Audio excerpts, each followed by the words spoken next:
এদেশের মানুষ সুন্দরবনকে চেনে। সম্প্রতি পদ্মা সেতু সামনে এসেছে যোগাযোগের ক্ষেত্রে, মেট্রো রেল এসছে।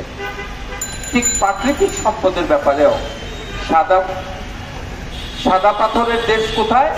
বাংলাদেশের সিলেটের ভোলাগঞ্জ অঞ্চল। আজকে এই ঐতিহ্যটা ধ্বংসের মুখোমুখি। কারা ধ্বংস করলো? কিছু পাথর খেকো কত সুন্দরভাবে পাথরগুলোকে হজম করে ফেললো। দেখেন, এত শক্ত পদার্থ পাথর খেয়ে ফেললো তারা। কিভাবে গেল? রাতের আধারে লোক লাগিয়ে পাথরগুলোকে তুলে বিভিন্ন জায়গায় পাথরগুলো বিক্রি করে দিল। আজকে ভোলাগঞ্জ বা সেই অঞ্চল পাথরের কোনো অস্তিত্ব নাই। আপনারা গতকালকে বা পরশুদিন দেখেছেন পর্যটকরা আবার সেখানে যাওয়ার চেষ্টা করেছে, প্রশাসন পদক্ষেপ নিয়েছে।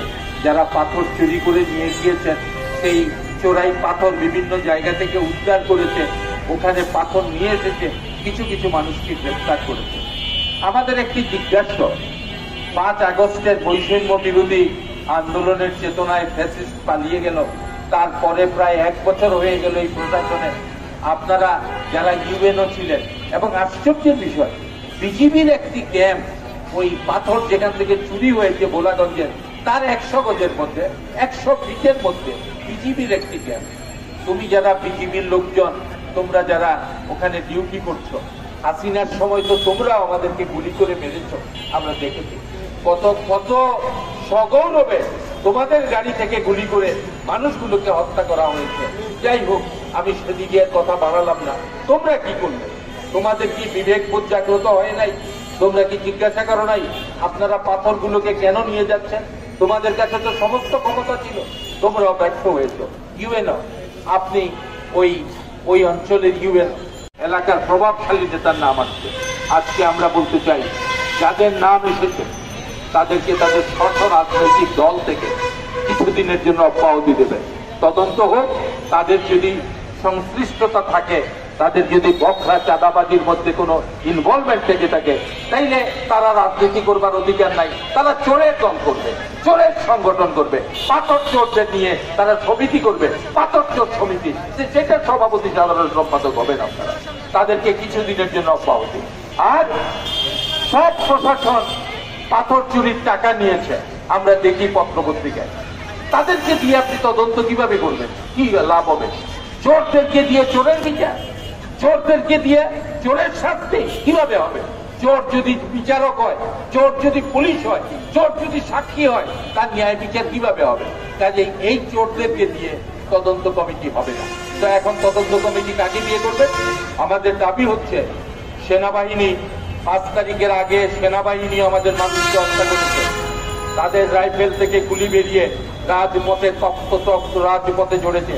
কিন্তু 5 তারিখের 2-3 দিন আগে থেকে সেনাবাহিনী বলেছে, আমার ভাইদেরকে আমরা হত্যা করতে পারবো না, আমরা সরকারের হত্যার নির্দেশ মানব না। সে কারণে সেনাবাহিনী যখন তার রাইফেল গুটিয়ে ফেললো, হত্যা করলো না, গুলি করলো না, সরকারের পতনটা অত্যাচ্ছন্ন হয়ে গেল। এই সেনাবাহিনী তখনকার এই রক্ত গঙ্গাকে তবে আপনারা প্রশাসন পাথর উত্তোলনের বাইরে গিয়ে আর কি কি পদক্ষেপে তাদের কর্মসংস্থান করবেন সেই ব্যবস্থা আপনারা করেন। এটা এই সংগঠনের মোটামুটি দাবি। আমি আরেকটি কথাই সংগঠনের নেতৃবৃন্দকে বলতে চাই, আপনারা একটা ভালো উদ্যোগ দিয়েছেন। আপনারা একটু ভোলাগঞ্জের পরিদর্শনও করে আসতে পারেন, স্থানীয় সবার সাথে আপনারা যোগাযোগ করে কথা বলে আসতে পারেন, এটা করতে পারেন।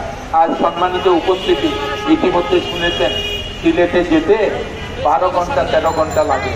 আপনি হযরত শাহজালাল, হযরত শাহপরানের মাজার জিয়ারত করবেন, মনের মধ্যে একটু অনুভূতি আছে, যাবেন সেখানে, ওনাকে একটা সালাম দেবেন, আপনার 12-13 ঘন্টা রাস্তায় চলে যাবে। আপনার রাস্তা আপনাকে নিয়ে যেতে পারবে না।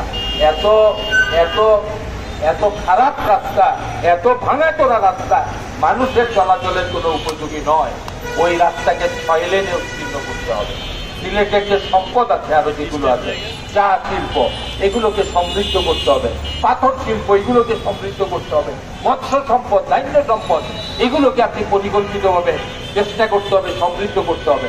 সিলেটের অনেক গুরুত্বপূর্ণ জলাশয় আছে, হাকালুকি জলাশয়, হাইলাকান্দির জলাশয়, কৃষ্ণাকান্দি জলাশয়, এগুলোকে রাষ্ট্রে গুম করেছেন আপনারা। এত অপরাধ আপনাদের, এই জন্য 5 তারিখের পরে আপনাদের অনেকেই আপনারা পলায়ন করেছেন, থাকেন নাই, সরে গিয়েছেন। অনেকগুলো থানায় অগ্নিসংযোগ হয়েছে। কেন আপনাদের হবে?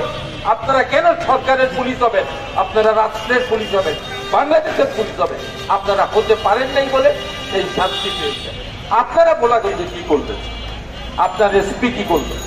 আপনার ওসি কি করলো? আপনার পুলিশ কি করলো? আপনারাও তো সহযোগী হলেন। আমরা শুনে লজ্জিত হই যখন শুনি আপনাদেরকেও টাকা দিয়ে ওই পাথর চোররা, পাথর ডাকাতরা, পাথর ঠেকরা আপনাদেরকেও আপনাদের জবান বন্ধ করে দিয়েছে। এর কারণে যদি বাংলাদেশ পৃথিবীর মানুষের কাছে সমাদৃত হয়, মানুষ আপনার পাশে থাকবে, সেভাবে আপনি সকলকে নিয়ে এগিয়ে যান, এই প্রত্যাশা ব্যক্ত করে এই সংগঠনকে পুনরায় অভিনন্দন। এই সংগঠনের উদ্যোক্তা, তরুণ সংগঠক, উদ্যোগী নেতা অ্যাডভোকেট আবুল কালাম আজাদ সহ তার সাথে আরো যেসব নেতৃবৃন্দরা রয়েছেন তাদেরকে আন্তরিক অভিনন্দন জানিয়ে আজকে যারা অংশগ্রহণ করেছেন তাদের প্রতি পুনরায় শ্রদ্ধা জ্ঞাপন করে আমার বক্তব্য শেষ করছি। আপনাদের সকলকে ধন্যবাদ। আসসালামু আলাইকুম।